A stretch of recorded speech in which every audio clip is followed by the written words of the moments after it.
Welcome back, everyone. Thank you for tuning in. I'm back with another video. We're going to get into an interview that Claressa Shields did last night, or at least it aired last night, with the podcast Earn Your Leisure. She did an interview with them, and once again, she said kind of the same things as usual when it comes to her fighting, when it comes to how she feels she's the greatest.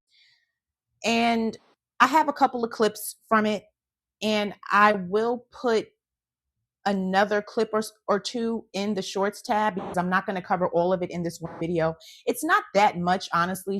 I think the interview was about like 30 minutes with her, but I did get some clips because I really want to know, how does she think she's going to be able to fit a baby into the schedule that she laid out for them? And I'm really surprised. Well, not at this point, because we see it's the same cycle every time she has an interview. No pushback. They do not call her out on things she has already said. And when it came to this whole map of her in timeline of when she is going to have a baby versus her fighting, they dropped the ball. At this point, I really think people are purposefully dropping the ball. They're not challenging her, and it doesn't have to be in a negative or disrespectful way.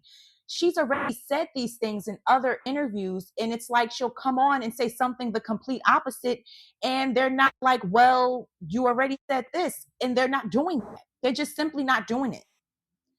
So we're going to get into, let's get into the first clip. Okay, because I do want to show something that Papoose posted as well, but I'll save that for after. Let's get into the first clip because she gets offended by what the host said about her. Let's take a look at this. And surprisingly, if this would have been a woman, I think she would have reacted a totally different way. She gives all of the leniency to men. She sat there and was polite about it instead of reacting the way she has in other instances. So let's take a look at the first clip. Color, but it's called ginger in the woman's world. Okay, taught us something already. Thank you. First off, congratulations on all your success, but your most recent victory and everything that you've been doing, just changing the game, not only for boxing but for just women in sports in general. Just congratulations, raising the bar. Thank you. So, I want to get into it. Let's start with boxing. Obviously, you look at yourself as the greatest female boxer of all time, right? Sure. Without question. She's going to be humble without question. Well, he said that I look at myself as the greatest woman of all time, but everybody looks at me as that. There's not a girl who you can name that can beat me in a fight. So everybody looks at me like that. Like, if you can name a girl right now off the top of your dome that can beat me in a fight at weight classes 54 all the way to 75, even 47, I would love to hear the names you have. That's not happening. No disrespect. I didn't mean it like that, but I'm just saying, okay. It's well, pound for pound, I think people would put you obviously and Layla Ali. Yeah, I can agree with that. Or me and Wolf and Layla, Layla and Wolf, whatever order you want to put it in. Okay. So my question is, where do you think that you rank as far as the greatest boxers of all time? Obviously, we can't compare men and women, but just like your skill set, your resume, who you be, like, where in the power ranking of greatest boxers of all time, where do you put yourself? It's Muhammad Ali, me, and then everybody else. Whoever you want to put up there. Tell us why. Yeah, it's a great Brandon lesson. It's truth, but from a business perspective, watch how our brain works. Tell us why. Because I'm the only American that went 2 Olympic gold medals in color. But it's called ginger in the woman. So no, I didn't. Once I saw that and them clapping, like, it's like, listen, she already got offended because he said that she calls herself the greatest female boxer or boxer of all time. And she didn't like that because it's not that I'm saying this. This is what everybody's saying. And that's not true because people have opinions and not everyone agrees or thinks that, Claressa. You cannot sit here and call yourself this and force people to agree. You gave yourself that title. You came up with the quote. And what he said, I mean, the fact that you can tell by how she answered that she was mad, right? You could tell she was mad at the way by the way she answered. And then he had to go and apologize. Like, I didn't mean it like that. Oh my, like soon. And this is the beginning of the interview. That's why I showed this one first. This was like within the first 3 or 4 minutes of this interview. And I'm like, soon as I saw that, I'm like, oh, I see where this is going. Another interview where they sit back, let her talk the whole time and say things about people. And it's like, they're just going to let it slide. But to me, if you weren't going to challenge her on anything else, they definitely should have challenged her on what she's about to say when it comes to her record and how many fights that she's won or wants to win throughout her career. That is when they should have came into play and said, well, you've already laid this out and told us this timeline. How does this fit into your future plans? So let's get into it. It could be this clip. If not, it's the last one. I think it's this clip, though, that I'm about to play. Do you think that your resume speaks for itself, but it's still a small number of fights in the grand scheme of fighting professionally? I think that I'll retire at 40-0, 41-0, because my goal is to have three fights a year until I retire, and that's at age 38. So I got 7 years to have three fights a year. And at 19-0 right now, and I'll have one more fight beginning of the year, end of the year, I'd put me right there with 20, and then I'll just have 3 fights. And I believe that I can retire at like a 40 or 41-0. But it all depends on the timing and when I can get these fights. And I'll spend a lot of time outside the ring because after I beat Savannah Marshall, who everybody was considering the knockout artist and the girl that was the girl to beat, and she just knocking everybody out. Once I beat her, it was extremely hard to negotiate with these girls to get fights when I was at 160. So, the girls wanted to get paid more because it's a higher risk and they're going to lose. And, what do they do after me? Yeah, damage to their And career. so, yeah. Okay, so did you hear her plan? Because she's 20, right? She said she wants to retire at 40 or 41 fights. And that would mean, according to her plan is to possibly have 3 fights a year for the next 7 years. And as far as this next fight, this is already the end of August. We are about to enter September in a few days. We're only with 4 months left in a year. She just had her fight, not even 2 weeks ago yet. And she's going to have another fight the end of the year. And if not the end of the year, the top of next year, January, February again, just like how she did with Franchon. And she also said she's having a baby next year, correct? Did she not say this? That she's having a baby next year, meaning she will be having a baby if she gets pregnant next year by at least the end of next year, the top of the following year, which would be 2028. You're going to have to be pregnant, have the baby, recover, heal. How are you going to be able in the next 7 years to have 3 fights a year if you plan on having a baby and putting your career on pause next year? So the man was trying to make a point like, okay, you say you're the greatest and everything. You have 20 fights. It's people with way more fights. And you're saying that you're going to retire at the age of 38. She's already 31. 7 more years, but yet you're going to have 3 more fights every year for the next 7 years so that you can retire at 40 or 41. Not even counting the time that you're going to have to take off for having a baby, because right after you have the baby, you can't just come back and fight right away. Like, do you hear how this sounds? And the fact that they didn't even mention it to her, because it's not like it's a secret. She has publicly stated that she's having a baby next year. She literally just said this on Cam Newton's show. So why didn't they push back and say, okay, well, what about having the baby? Are you like putting that time in? Because you're not going to be able to count that time. You're going to miss that time. They just let her say things and then it goes on. Now she'll do another interview and she's going to be saying, I'm having a baby next year. I'm having a baby next year. Repeatedly, right? But went and told them she's going to have 3 fights a year over the next 7 years. And they sit back and say nothing, knowing that this woman is out here saying how she's having a baby next year. Okay, let's get into this third clip, because when you start seeing her answer once again, and it's almost as if it's like it's a brand new question that people don't already have the answer to, because she has stated numerous times that she's planning on having a baby next year, putting her career on hold, but yet having 3 fights a year for the next 7 years. Let's get into the third clip.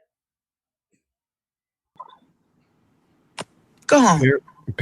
Period. Yeah. Let me ask you this, because obviously you just talked about the discipline and focus that it takes to be a world-class boxer. And I know, obviously you're in a public relationship and social media and all of this stuff, and there's a lot of outside distractions. How are you able to block out that noise and just focus on what you need to focus on?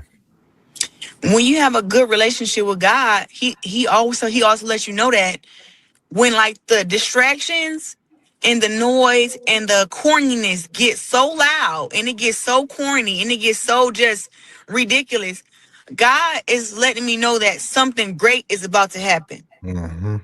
All the distractions that came to me just before this last fight, weak ass diss tracks. You got people on radio stations doing, oh, ain't nobody, trying to troll me. You got other rappers who mad because they got blocked. And all this stuff is going viral. And all I'm trying to do is make weight for the damn fight. Mm-hmm. But God let me know, I gave you an opportunity in the Black Mecca, Atlanta, 17,000 people. You need to lock in. This is not a fight. God was talking to me. He said, go home. Period. Yeah. Okay, once again, playing the victim. You heard her throw the shot at Remy and call it a weak ASS diss track. And Claressa, not only did you you're the one that put out the weak diss track. You're the one that did that, correct? You were doing everything under the sun. You did go live during this whole training you were going through. You were in comment sections talking. You were in interviews throwing shots. What are you talking about? And then, of course, you would use the excuse that you were too busy to reply or go live and say what you really wanted to say when Remy drops her song.